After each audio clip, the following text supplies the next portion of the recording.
नमस्कार, मैं अनीता चौधरी और न्यूज़ अड्डा इंडिया पे आप सभी का स्वागत है। जय भारत, जय हिंद।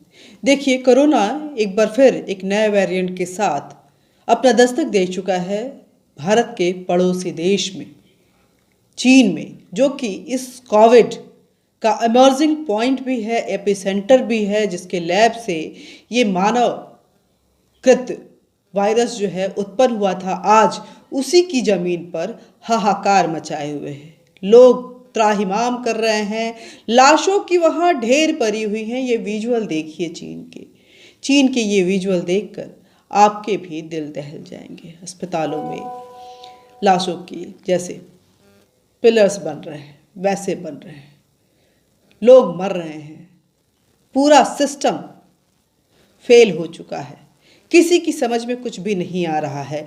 वॉल स्ट्रीट जर्नल के एक आर्टिकल को अगर मानेंगे तो कोरोना का कहर चीन में कुछ इस कदर है कि चीन के शहरों में कोरोना में मरने वालों के शवों से अस्पताल के मुर्दा घर बिल्कुल भर चुके हैं, जो विजुअल में भी समझ में आ रहे हैं। बीजिंग के डोंगाजियो के शवदाह गृह में काम करने वाली महिला का कहना है, ये वॉल स्ट्रीट लिख रहा है, कि हमें सांस लेने की फुर्सत नहीं मिल रही है। पहले 24 घंटे में सिर्फ 30 से 40 शव आते थे, लेकिन अब 200 शव आए हैं और 2000 शव जो हैं वो कतार में लगे हुए हैं। इतना बुरा हाल है चीन का, इस कदर चीन में त्राहिमाम मचा हुआ है। बीजिंग में इमरजेंसी लागू है और सरकार ने यह कहा है कि सिर्फ गंभीर बीमारियों के लिए ही एम्बुलेंस मंगवाए जाएं, लेकिन हालत यह है कि हर दिन 30,000 फ़ोन एम्बुलेंस के लिए आ रहे हैं, जिसे चीन की सरकार इस पूरी सच्चाई को पूरे दुनिया से छुपाई हुई है। लेकिन विजुअल्स जो हैं वो आ रहे हैं, सच चित्कार मार के हाहाकार करते हुए रो रहा है। चीन की धरती पर मौत का तांडव मचा हुआ है। शी जिनपिंग बदहाल है, उनकी समझ में कुछ नहीं आ रहा है, स्थिति काबू से बाहर चली गई है। लेकिन शी जिनपिंग सरहद पे तनाव पैदा करके चीन के लोगों का ध्यान भटकाने की कोशिश कर रहे हैं। हालत ये हो गया है कि चीन में गृह युद्ध जैसा माहौल है। दुकानें बंद हैं, जब दुकानें खुल रही हैं तो वहाँ मार काट मची हुई है। ये भी तस्वीर आप देखिए, 5 दिसंबर से लेकर के जो खबर सामने आ रही है उसमें अमेरिका के नेशनल इंटेलिजेंस के निदेशक एवरिल हैंस ने कहा है कि अगर चीन में लॉकडाउन हटा और ज़ीरो कोविड पॉलिसी को हटाया गया तो वहाँ लाशों की ढेर लग जाएंगी और चीन बिल्कुल स्थिति वैसी ही मिल रही है। ये जो हम देख रहे हैं चीन के विजुअल्स, जो अमेरिकी इंटेलिजेंस के निदेशक एवरिल ने कहा था, उसी के मुताबिक सारी चीज़ें दिखाई दे रही हैं। चीन की सरकार आंकड़े छुपाने में लगी हुई है, लेकिन जो अधिकारियों की तरफ से या जो आधिकारिक रिकॉर्ड हैं उसकी माने तो 19 से 23 नवंबर के बीच सिर्फ 400 मौतें कोरोना से हुई। इस पर विश्वास कोई नहीं करेगा इन लाशों के अंबार को लेकर के। अमेरिका संक्रामक रोग विशेषज्ञ एरिक फिजूल ने कहा है कि अब चीन की सरकार का उद्देश्य यह है कि जो लोग वायरस संक्रमित हैं उन्हें मरने दो, जो मरते हैं मर जाएं, जो बच जाता है उनकी किस्मत। पहले तो चीन की सरकार ने ज़ीरो कोविड-19 लागू करके चीन के लोगों को जीना मुहाल कर रखा था। अब हालत ये है कि चीन ने कोविड की निगरानी करना छोड़ दिया है। लोग मर रहे हैं और चीन की सरकार बेपरवाह है। लोग आगे आने वाले 3 महीने चीन के लिए और भी बुरे होने वाले हैं। पूरी दुनिया इसकी चपेट में आ सकता है। ये इसलिए सतर्कता महत्वपूर्ण है। चीन की 60% से ज़्यादा आबादी यानी दुनिया के करीब 10% आबादी अगले 90 दिनों में कोरोना की चपेट में आने वाले हैं, ऐसे आंकड़े बता रहे हैं। लगभग चीन के 80 करोड़ लोग कोरोना की चपेट में आ सकते हैं अंत तक, और मौत की संख्या भी लाखों करोड़ों में जा सकती हैं। चीन में अगला 1 साल के अंदर की अगर बात करें तो कोरोना वायरस की 3-4 लहरें जो हैं वहाँ आ सकती हैं अलग अलग वेरिएंट के रूप में। उसकी वजह यह है कि कोरोना का पहला केस वुहान में साल 2019 दिसंबर के महीने में सामने आया था। उस समय के बाद चीन ने ज़ीरो कोविड पॉलिसी लागू कर दी थी और इस जीरो कोविड पॉलिसी की वजह से चीन के लोग आपस में मुलाकात नहीं कर पाए थे। उसके अंदर हाई जो इम्यूनिटी डेवलप होनी चाहिए थी वो नहीं हो पाई। लेकिन जब चीन के अंदर ज़ीरो कोविड पॉलिसी के खिलाफ विद्रोह शुरू हुआ और उसमें ढील दी गई तो चीन की सरकारों ने जब प्रतिबंध को हटाया तो उसके बाद कोरोना का ज़बरदस्त भयंकर रूप वहाँ देखने को मिल रहा है। इस समय चीन में कोरोना के वेरिएंट VF7 सबसे ज़्यादा तबाही मचा रखा है। चीन ने वैक्सीन बनाने के दावे तो बहुत बड़े बड़े किए थे, लेकिन चीन की वैक्सीन की क्वालिटी इतनी ख़राब है कि नेपाल और इंडोनेशिया ने भी चीन की दूसरी डोज लेने से मना ही कर दी थी। चीन की वैक्सीन का कोई भी स्टडी किसी भी इंटरनेशनल जर्नल में नहीं छपा है। चीन की विकास दर मात्र 2.5% रह गई है। चीन के विकास दर में कम से कम 4% की कमी दर्ज की गई है। चीन 12% युवा बेरोजगार हैं और जैसे कि खबर आ रही है, जैसे कि आंकड़े बता रहे हैं, चीन का निर्यात पिछले साल के मुकाबले 10% गिर चुका है। और क्योंकि चीन में के साथ साथ अब इस वेरिएंट V57 का रूप जो है बाकी यूरोप और यूके और अलग अलग देशों में भी मिलने लगे हैं, इसको लेकर के भारत भी सतर्क हो चुका है। भारत की तरफ से कोविड रूल्स जो हैं वो लागू कर दिए गए हैं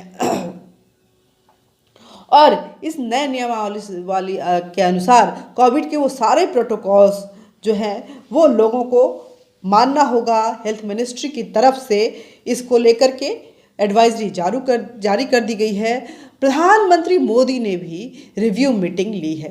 रिव्यू मीटिंग में ये सारी चीज़ों को तथ्यात्मक तरीके से जांचा गया है कि आखिर किस तरह की तैयारियां हैं भारत में कोविड के से लड़ने को लेकर के, कोविड के इस नए वेरिएंट को लेकर के क्या क्या जो एहतियात हैं वो बरते जा रहे हैं और किस तरह से भारत जो है वो इसको लेकर के अपनी आगे की रणनीति बना रहा है। इसको लेकर के हर जगह पे एडवाइजरी भेज दिया गया है कि इस नए वेरिएंट को लेकर के, कोविड को लेकर के लोग गैदर्ड एक साथ ना हों, लोग घरों में रहें, कोविड प्रोटोकॉल की तरह मास्क पहन कर निकलें और जितनी एहतियात हो सके बरतें, ज़रूरत के बिना घर से ना निकलें। ये सारे प्रोटोकॉल्स आप देखेंगे कि लोकसभा और राज्यसभा के कार्रवाई के दौरान भी ज़्यादातर जो सांसद और मिनिस्टर्स थे वो मास्क में नज़र आए। मिनिस्ट्री की तरफ से जो एडवाइजरी जारी किया गया है उसमें कहा गया है the documents provides protocol to be compiled by international travellers. जो अंतर्राष्ट्रीय यात्री हैं उनके लिए सख्ती बरत दी गई है। एयरपोर्ट पे पूरी तरह से जांच के नियमावली जो हैं वो लागू कर दिए गए हैं। साथ ही ये कहा गया है कि हर किसी का टेस्ट होना चाहिए। जीनोम टेस्टिंग जो है वो होना बेहद ज़रूरी है, जिसमें कहा गया है कि 24 दिसंबर 2022 से जो है टिल फर्दर ऑर्डर तक ये सारे जो हैं वो लागू रहेंगे। ये सारे नियम जो हैं जिसमें कहा गया है planning for travel, all travellers should preferably be fully vaccinated, ऐसा एडवाइजरी में कहा गया है। As per the approved primary schedule of vaccination against कोविड-19 इन देयर कंट्री। दूसरे नियम के अनुसार कहा गया है आईएल in flight announcement about the ongoing COVID-19 pandemic, including precautionary measures to be followed, preferable use to mask and following physical distancing shall be made in flight travelers and at all point of entry. Any passengers having symptoms of COVID-19 during travel shall be isolated as per a standard protocol. The said passenger should be wearing mask, isolated and segregated from other passenger in flight during the travel, and shifted to an isolation facility subsequently follow up treatment, ऐसा advisory में कहा गया है। Point number 3 में कहा गया कि on arrival, अगर वो अराइव करते हैं भारत में, D boarding should be done ensuring physical distancing, thermal screening should be done in respect of all passengers by the health official present on that time. Point of entry में कहा गया है the passenger found to be symptomatic during screening shall be immediately isolated, taken to a designated medical facility as per health protocol as above. उसके बाद कहा गया है the following protocol post arrival shall also be followed. A subsection 2% of the total passenger in the flight shall undergo random post arrival testing at the airport on arrival. Such traveler in each flight shall be identified by the concerned airlines from or different countries. They will submit the samples and shall be allowed to leave the airport thereafter. If such traveler samples are tested positive, their samples should be further sent to genomic testing at INSA-COG laboratory network. They shall be treated isolated as per laid down standard protocol. All travelers should self-monitor their health post arrival. Also report to their nearest health facility. The state helpline, if they face any kind of a problem, they call state helpline number in case they have any symptoms they found themselves, or the authority should found any kind of symptoms, they can call on helpline numbers. Children under 12 years of age are exempted from post arrival random testing. However, if found symptomatic for COVID-19 on arrival or during the period of self monitoring period, they shall undergo testing and treated as per laid down protocols. ये जो है Delhi international यात्रियों के लिए guidelines जो हैं वो जारी कर दिए गए हैं। उत्तर प्रदेश से लेकर के कई राज्यों में जो प्रोटोकॉल्स एडवाइजरी जो है वो जारी कर दिए गए हैं। साथ ही बताया गया है कि किसी भी तरह के अगर सिम्टम्स पाए जाते हैं तो ऐसे में इमीडिएट एक्शन लेते हुए उनको आइसोलेट किया जाए, सेग्रीगेट किया जाए बाकी लोगों के साथ, और साथ ही ट्रीटमेंट करवाई जाए, उनकी टेस्टिंग करवाई जाए। अगर वो पॉजिटिव सिम्टम्स नज़र आते हैं तो जेनेमिक टेस्टिंग के लिए भी उनको भेजा जाए। ये सारी चीज़ें कर दी गई हैं। लेकिन हमारे देश में राहुल गांधी क्या कर रहे हैं? राहुल गांधी, जब भारत एहतियात बरत रहा है तो राहुल गांधी चीन की भाषा बोल रहे हैं। राहुल गांधी ने एक रैली में कहा कि प्रोटोकॉल को लेकर के जो कोविड को लेकर के जो उनको एडवाइजरी दिया गया है कि भारत जोड़ो यात्रा फिलहाल रोक दिया जाए, ये कहीं ना कहीं बीजेपी वालों की चाल है। वो हमें रोकना चाहते हैं लेकिन हम नहीं रुकेंगे, ये यात्रा कश्मीर तक जाके रुकेगी। क्यों रोकना चाहते हैं, क्या कहा उन्होंने, सुनिए जरा। कश्मीर तक जाएगी। अब इन्होंने नया आइडिया निकाला है। मुझे चिट्ठी लिखी कि कोविड आ रहा है, यात्रा बंद करो। कोविड आ रहा है, यात्रा बंद करो। अब भैया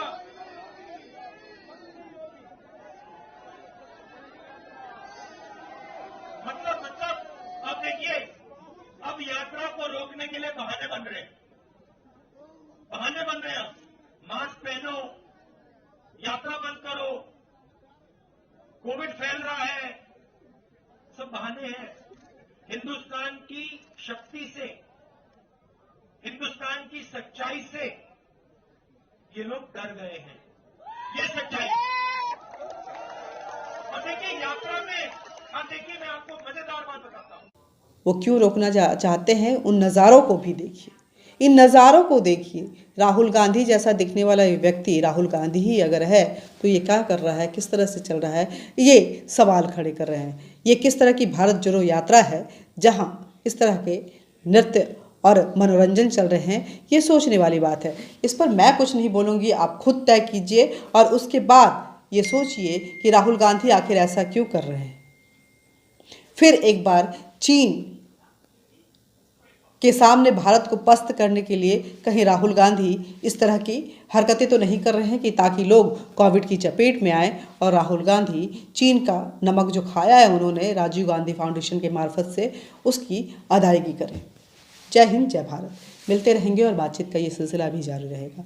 लेकिन मैं आपसे फिर एक बार गुजारिश करती हूँ कि न्यूज़ अड्डा इंडिया जो कि एक मुखर आवाज़ है, इसको अपना ज़्यादा से ज़्यादा समर्थन दें, चैनल को ज़्यादा से ज़्यादा सब्सक्राइब करें, वीडियो को ज़्यादा से ज़्यादा शेयर करें, क्योंकि ये प्रोटोकॉल्स एडवाइजरी जो हैं कोविड को लेकर की ये जो जागरूकता है, इसे हम ज़्यादा से ज़्यादा लोगों तक पहुँचाएं, ये आपका भी कर्तव्य बनता है। वीडियो को ज़्यादा से ज़्यादा शेयर करें, साथ ही बेल बटन दबाएं ताकि आप तक नोटिफिकेशन पहुंचता रहे और कोविड को लेकर के राहुल गांधी की इस असंवेदनशील स्थिति को लेकर के, उनके जो इररिस्पॉन्सिबल स्टेटमेंट्स हैं, उनको लेकर के आप क्या सोचते हैं, कमेंट बॉक्स में जरूर लिखें। जय हिंद, जय भारत।